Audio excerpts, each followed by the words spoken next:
Welcome to the second part of the chapter Nazism and the Rise of Hitler. Out of the ruins of a defeated Germany, a voice emerged, fiery, commanding, unstoppable. He promised hope, pride, and revival, but delivered terror, war, and destruction. A man who painted dreams with words, only to stain the world with terror. From the echoing halls of power to the darkest corners of history, this is the rise of Adolf Hitler, the dictator who changed the fate of millions, and the shadow of his reign still haunts humanity, even till this date. Let's find out about Nazism. Nazism or National Socialism was a political ideology led by Adolf Hitler in Germany between 1933 and 1945. It combined extreme nationalism, racism, and totalitarianism. The core beliefs of the Nazis were belief in the racial superiority of the Aryan Germanic race and hatred towards Jews, communists, and other minorities. They also believed in social Darwinism, that is, the survival of the fittest in the society and among nations. Hitler's idea of Nazism was borrowed from ideas of Charles Darwin and Herbert Spencer.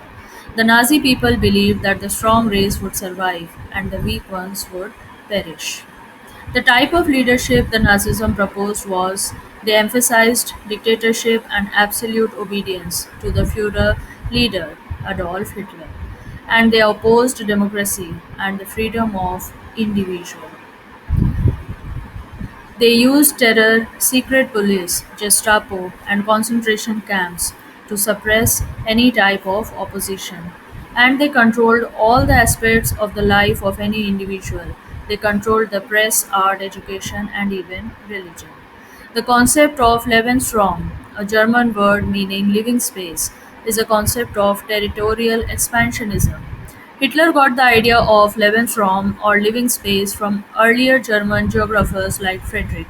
Hitler adopted Ratzel's concept into a justification for aggressive territorial expansion in Eastern Europe to make room for German colonization and racial dominance. The Nazis also glorified war and military strength. What was the impact of Nazism on world? It led to the World War II and the Holocaust, in which millions of Jews and others were killed, and it ended in 1945 with Germany's defeat. Adolf Hitler. The rise of Adolf Hitler. Adolf Hitler was born on 20 April 1889 in the small Austrian town of Braunau am Inn in Upper Austria on the Austrian-German border. His father Alois was a customs official while his mother Clara came from a poor peasant family. He spent his youth in poverty. During World War One, he enrolled for the army, acted as a messenger, and earned medals for his bravery. The German defeat in World War One horrified him. After Treaty of Versailles, he joined the German Workers' Party in 1919. It later on became the Nazi Party. Hitler's popularity was also growing. Hitler's oratory skills helped him rise quickly through the ranks of his new party. Germany's government was on the brink of collapse in the year 1923. Hyperinflation saw the price of loaf of bread rise from 250 marks to 200 billion by November. Hitler sought to start a revolution. He and his followers tried to seize power in Munich, Bavaria in November of 1923. This coup failed. 16 Nazis were killed and Hitler was arrested and charged with treason. He was put on trial in the year 1925. This trial gave Hitler national publicity. He used it to spread his ideas instead. He was sentenced to 5 years in prison but served only 9 months. In prison, Hitler wrote Mein Kampf, My Struggle, outlining his political ideas. Nazi propaganda also stirred hopes for better future. The Nazis used powerful speeches, posters and rallies to attract people. Hitler was presented as a strong leader who could save Germany. The Nuremberg rallies were annual state-organized propaganda events held by the Nazi Party in Nuremberg, Germany from 1933 to 1938, using massive-scale dramatic theatrics. It was to attract the people and displays of military might to present a unified, powerful image of the regime and gain public support for none other than Adolf Hitler. Powerful propaganda was also led by Joseph Goebbels. The Nazis used radio, posters, films, newspapers, and rallies to spread their ideas. The slogan "One people, one empire, one leader" was widely promoted. They controlled all media to glorify Hitler and silence his critics. The red banners with the swastika, the Nazi salute, and the applause after every speech were his style of politics. But the Nazi Party was still weak. In the year 1928, the Nazi Party was not yet very powerful in Germany. It won only 12 seats out of 491 in the Reichstag. Year 1932 saw the strength of the Nazi Party as it became the largest party with 37% votes. On 30 January 1933, President Hindenburg appointed Adolf Hitler as Chancellor of Germany. It was a legal appointment, not a revolution, but Hitler soon used it to gain total power and total control. In February 1933, the Reichstag building, the German parliament in Berlin, mysteriously caught fire. The next day, February 28, 1933, President Paul von Hindenburg, at Hitler's request, signed the Decree for the Protection of the People and the State. This decree suspended key civil rights guaranteed by the Weimar Constitution. The Fire Decree of February 28, 1933, officially called the Reichstag Fire Decree, was a crucial step in Adolf Hitler's rise to dictatorship in Germany. The decree allowed the government to suspend freedom of speech, press, and assembly, arrest people without trial, search homes and confiscate property without warrants, and ban political meetings and publications. The Enabling Act, March 23, 1933. The Enabling Act was passed on 23rd March 1933 after the Reichstag fire created panic in Germany. Hitler blamed the communists and arrested the opponents. Communists and the Social Democrats were also arrested in the early months of the Nazi rule, and they were sent to the concentration camps. Political opponents and anyone who spoke out against the regime, from the trade union leaders to those who simply told a joke about Hitler, were also punished. The Enabling Act was one of the most important laws that helped Adolf Hitler establish a total dictatorship in Germany. The government, Hitler's cabinet, could make laws without the Reichstag's consent, and those laws could even violate the constitution. The Gestapo, the SS, the criminal police, and the security services were used to control and order the society in the way the Nazis wanted. The Gestapo, they were the secret police who hunted down opponents of the Nazi regime. They arrested, tortured, or killed people without trial. And they spied on the ordinary citizens. The fear of the Gestapo kept the people silent and also obedient. People could be detained in the Gestapo torture chambers, sent to concentration camps without any trial or any legal procedures. What were the concentration camps? These were the camps where the people were isolated. They were detained without any process of law.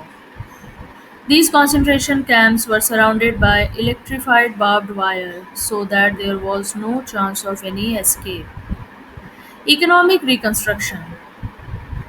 Hitler aimed to rebuild the nation by creating jobs, expanding the army, starting public works projects like roads and factories, and also promoting self sufficiency. This not only reduced unemployment but also helped prepare Germany for war and rearmament, strengthening Hitler's control and popularity.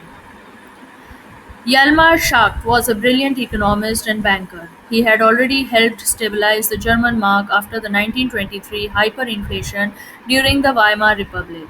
Because of his reputation, Hitler appointed him to fix Germany's collapsing economy after the year 1933. Schacht advised Hitler against investing hugely in armaments. Schacht had to leave as Hitler chose war. In 1933, Hitler pulled out of the League of Nations because he claimed the League treated Germany unfairly and kept its military weak. Leaving the League allowed Hitler to pursue rearmament and expansion freely, without interference from the other countries, showing that Germany would no longer accept the post World War I order. Hitler reoccupied Rhineland in 1936 to strengthen Germany's western border. He also wanted to test the reactions of Britain and France, who did not take any actions against him.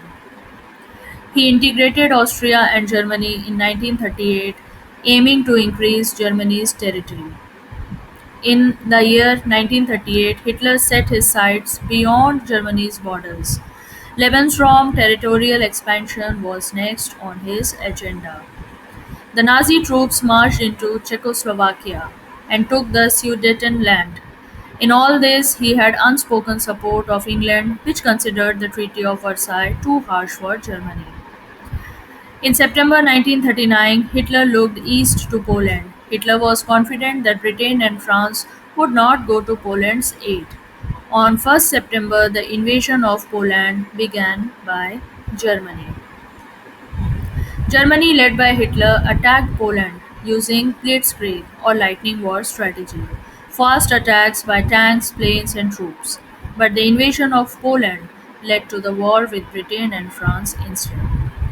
A defensive military alliance was signed on September 27, 1940 between the Axis powers of Germany, Italy, and Japan to protect their common interest and support each other in case of any attack by other nations, mainly Britain and France. By the end of 1940, Hitler had become very powerful. Hitler broke the Nazi-Soviet Non-Aggression Pact, signed in 1939, and launched a massive surprise invasion of the Soviet Union in the year 1941. He wanted to conquer Soviet territory and gain living space, Lebensraum, for the Germans. He also wanted to destroy communism and eliminate the Soviet threat before it grew any stronger. This marked a turning point in World War II, as Germany now faced a two-front war. The outcome of Hitler's attack on Soviet Union was that the Soviet Red Army defeated Germany at Stalingrad and reached Berlin. After the Soviet army reached Berlin in April 1945, they launched a massive assault to capture the city from the Nazi control. Fierce fighting took place street by street until the German forces surrendered completely. April 30, 1945, Adolf Hitler committed suicide in his bunker in Berlin as Soviet troops closed in. May 7 and 8, 1945, Germany surrendered unconditionally to the Allies. Nazi Germany's defeat ended the war in Europe. On the other hand, Japan wanted to build a powerful Asian empire at the same time and control resource rich areas like China, Southeast Asia, and the Pacific Islands. The US opposed this expansion because it threatened American and European interests in Asia. Japan wanted to cripple the US Pacific Fleet at Pearl Harbor so America couldn't stop Japanese expansion into Asia and the Pacific. This is what Japan had planned.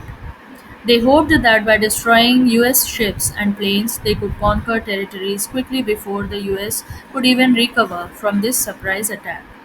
Japan attacked the United States on December 7, 1941 by bombing the US naval base at Pearl Harbor, Hawaii. The United States also attacked Japan primarily due to Japan's surprise attack on Pearl Harbor in 1941. The US declared war and also initiated a series of military actions on Japan. August 6, 1945, the US dropped an atomic bomb on Hiroshima. August 9, 1945, a second bomb was dropped on Nagasaki. Facing massive destruction, Japan surrendered. The bombs were also used on cities chosen for their military and industrial importance. The end of World War II came in year 1945, marking the defeat of the Axis powers, Germany, Italy and Japan, by the Allied powers, mainly the US, Soviet Union, United Kingdom, France and China. Why Nazism became popular in the first place in Germany? Let's find out. Economic crisis. After World War One, Germany faced huge war debts, as I had already discussed in the previous video, and also had to pay reparations due to the Treaty of Versailles. The Great Depression in the year 1929 also caused massive unemployment. Hitler promised jobs and economic recovery at this time. People had anger at the Treaty of Versailles. Many Germans felt humiliated by the treaty, which blamed the Germany for the war and took away territory and military power from Germany. The Nazis promised to reject the treaty and restore Germany's pride and power. The weakness of the Weimar Republic was another reason. The democratic government was seen as weak and unable to solve Germany's problem. Frequent elections and political chaos made people long for a strong leader. In the next video, I will be discussing the remaining part of the chapter. Thank you for watching. Please like, share, subscribe and comment. Feel free to ask any questions related to the chapter.